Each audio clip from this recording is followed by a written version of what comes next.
बालक की प्रार्थना।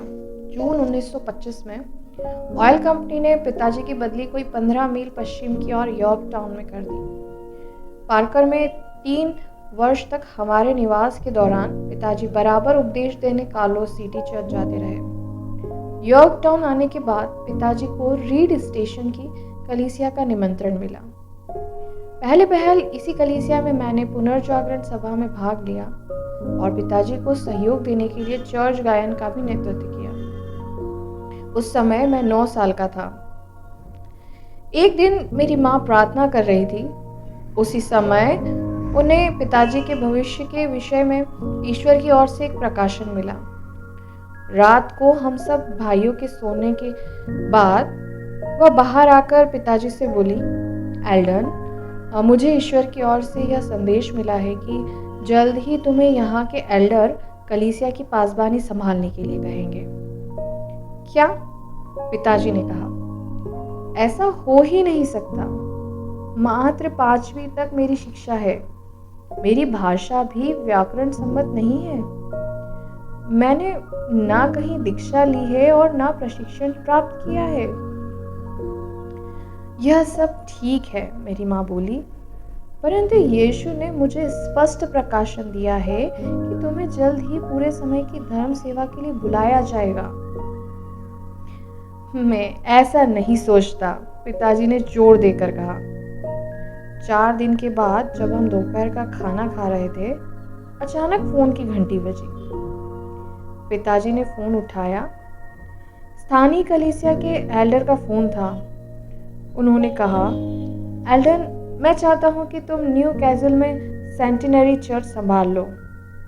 मैं ज़्यादा तो नहीं, $1600 सालाना की जिम्मेदारी ले सकता हूँ, मगर तुम्हें आज शाम 4 बजे तक मुझे अपना जवाब देना होगा। माँ बताती थी कि फोन आने के बाद पिताजी सन्नाटे में आ गए। उन्होंने कुछ कहना चाहा, मगर मुंह से एक ही शब्द निकला, मैरी, और इतना कहकर वह चुप हो गए।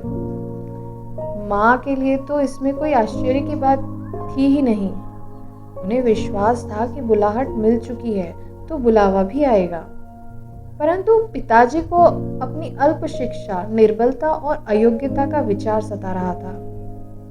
वह बोले, मैरी, क्या तुम वाकई समझती हो कि मैं इस काम को संभाल पाऊंगा? जरूर संभाल पाओगे, माँ ने उत्तर दिया। उनको तो विश्वास था कि यह सब ईश्वर की योजना के अनुसार हो रहा है। पिता के पास सोच विचार के लिए अधिक समय नहीं था, परंतु समस्या गंभीर थी। उन पर 4 बच्चों की जिम्मेदारी थी और पत्नी गर्भवती थी। ऐसी हालत में क्या यह बुद्धिमानी की बात होती कि वह एक फलते फूलते व्यवसाय को छोड़कर छोटी सी कलीसिया की जिम्मेदारी ओढ़ लेते, जिसका वेतन भी पिछली नौकरी से बहुत ही कम था। ऑयल कंपनी से पिताजी को लगभग 3-4 हजार डॉलर सालाना मिल जाते थे। निर्धनता और बेरोजगारी के दौर में यह रकम कुछ कम न थी। व्यवसाय में उनकी बहुत इज्जत थी। वह पैदाइशी सेल्समैन थे। ग्राहकों पर तो मानो वह जादू कर देते थे। बहरहाल निर्णय लेना आसान न था। पिताजी और माँ ने मिलकर प्रार्थना की और प्रभु से निर्देश मांगा। प्रभु, आप ही बताइए, हम क्या करें? क्या यह लाभदायक व्यवसाय छोड़कर आपकी प्रिय कलीसिया की पासबानी स्वीकार कर लें? आप हमसे क्या चाहते हैं? वे ईश्वर की इच्छा को जानने के लिए उत्तेजित थे। कुछ देर के बाद पिताजी डिस्ट्रिक्ट एल्डर को फोन कर रहे थे। प्रभु, हमारी सहायता करें। मैं प्रभु की सेवा के लिए हाजिर हूँ। अगले रविवार को जब पिताजी चर्च गए तो मैं भी उनके साथ था। जनवरी महीने की वह सुबह मैं कभी नहीं भूल पाऊंगा। चर्च में एक महाशय, 4 महिलाएं और कुछ मासूम बच्चे बैठे हुए थे।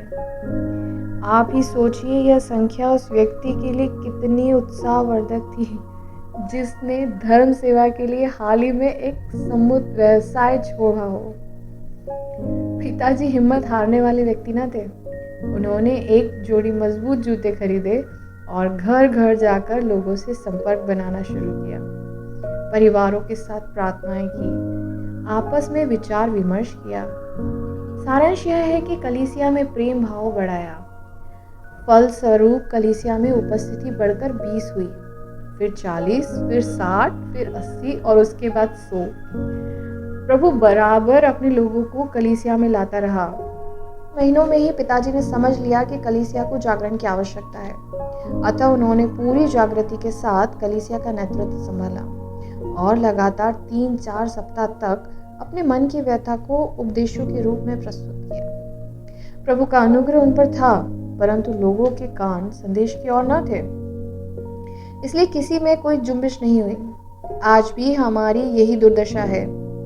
कलीसिया के पुत्र आज्ञाकारिता का पाठ भूल चुके हैं।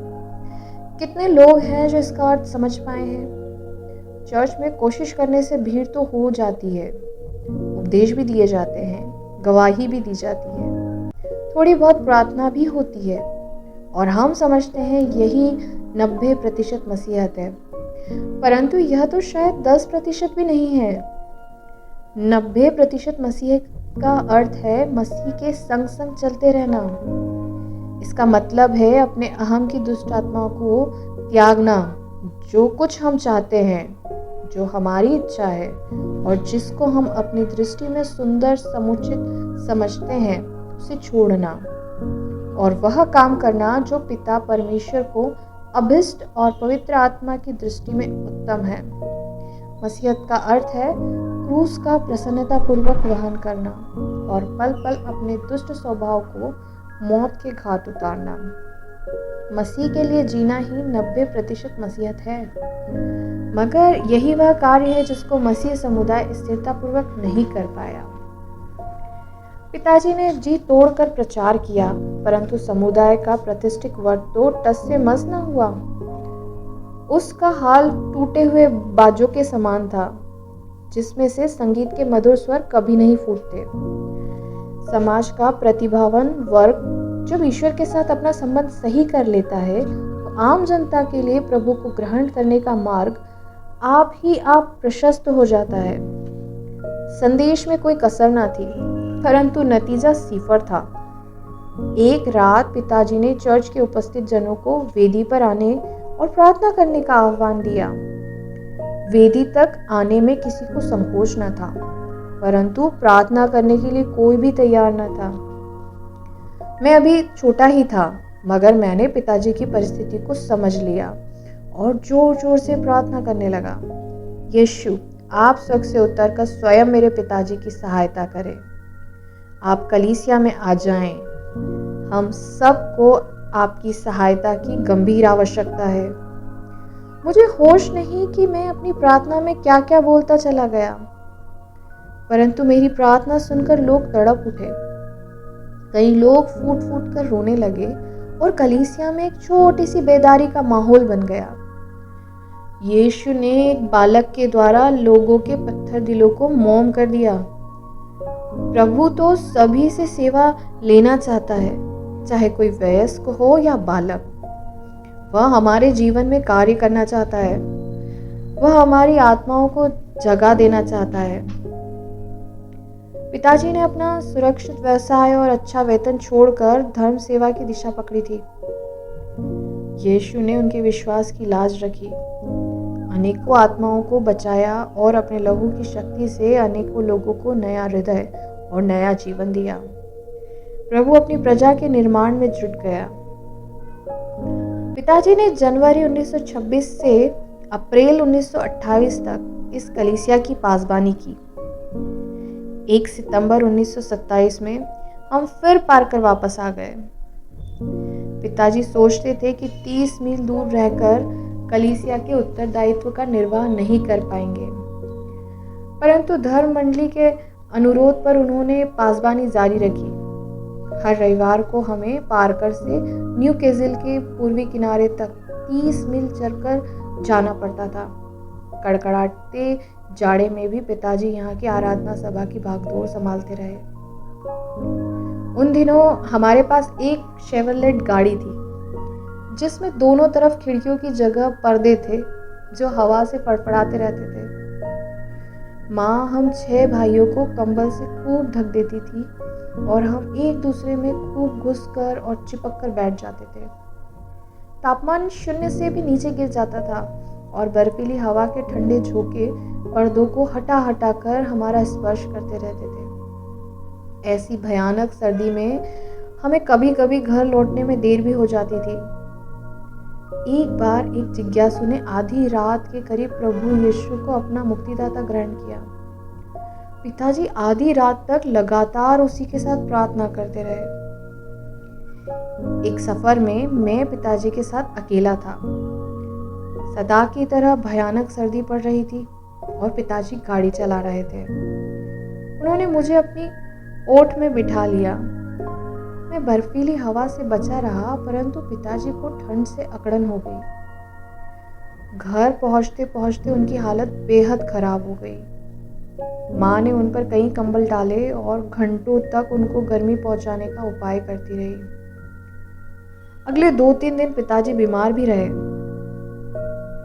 एक और अवसर पर हम सब चर्च से घर लौट रहे थे। इतनी भयानक ठंड थी कि रेडिएटर भी जम गया। पिताजी ने नदी के पास रुककर माँ से कहा, देखो मैं पुल के नीचे जाकर पीपा ढूंढता हूँ ताकि पानी भरकर रेडिएटर में डालूं। अगर कर सकते हो तो ज़रा मेरे पिताजी की हालत की कल्पना कीजिए। कड़ाके की सर्दी, अंधेरी रात का सन्नाटा, पुल के नीचे उस बर्फीले रास्ते में एक आदमी टटोलता सा आगे बढ़ रहा है, इस उम्मीद में कि कहीं कोई पीपा या कोई बाल्टी मिल जाएगी। पीपे या बाल्टियां रास्ते में तो नहीं रखे जाते कि मिल जाए। पिताजी पीपा तलाश करने चले गए और हम 7 आदमी कंबल से ढके हुए भी सर्दी से गुड़गुड़ाते रहे। पर मन में यही विश्वास था कि पिताजी हमें लेकर सुरक्षित घर पहुंच जाएंगे। अचानक पिताजी का पांव किसी चीज से झन्नाया। वह नीचे की ओर फिसले और एक पांव केलन का पीपा लुढ़कता हुआ उन पर आ पड़ा। उसमें एक हत्था भी था और उसका पेंदा भी सलामत था। प्रभु की जय। अंधा क्या चाहे 2 आंखें। पिताजी ने तुरंत पीपा संभाला और नदी के किनारे से पानी भर लाए। रेडिएटर में पानी डालकर उसके चारों ओर कंबल से लपेट दिया ताकि दोबारा पानी न जमने पाए। माँ और पिताजी दोनों ईश्वर की आज्ञा अनुसार उसके उद्देश्यों की प्रति पूरी तरह निष्ठावान थे और ईश्वर भी बराबर उनकी रक्षा और उनकी आवश्यकता का प्रबंध करता रहा था।